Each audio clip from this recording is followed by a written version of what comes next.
Should there be a concern of stripping the natural oils of the fur or coat while grooming?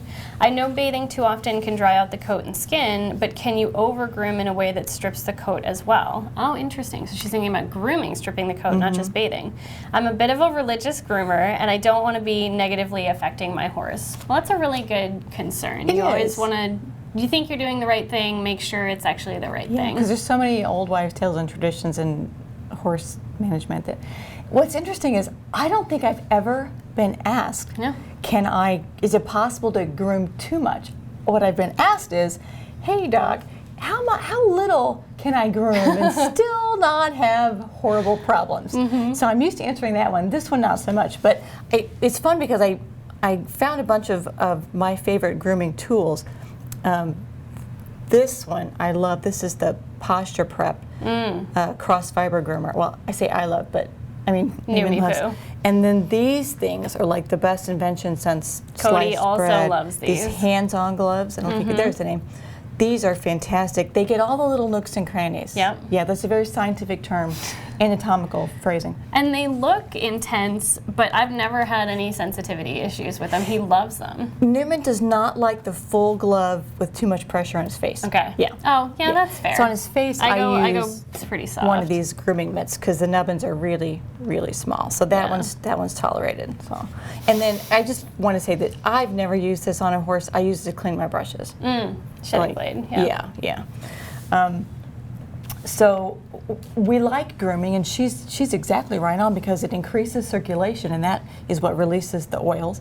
It does help with shedding. You know, grooming. In the spring, you groom a lot, more than once a day, even in longer periods each time to help the hairs come out.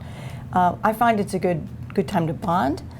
I use it to assess the mood for the day, so I know what kind of ride I'm in for. But from a veterinary standpoint, it's a great time if you groom all over to inspect your horse. So if you see a lump or bump or wound or swelling, you can stop grooming and feel it and say, is there heat there? Is there sensitivity? You know, so I can't think of a single con for grooming. I mean, you wouldn't groom over a wound. Right. And you pay special attention to those bony, sensitive areas and use the brush that they don't give you, nasty faces about. But I think one of the important things is you're talking about the standard brushing acts of grooming.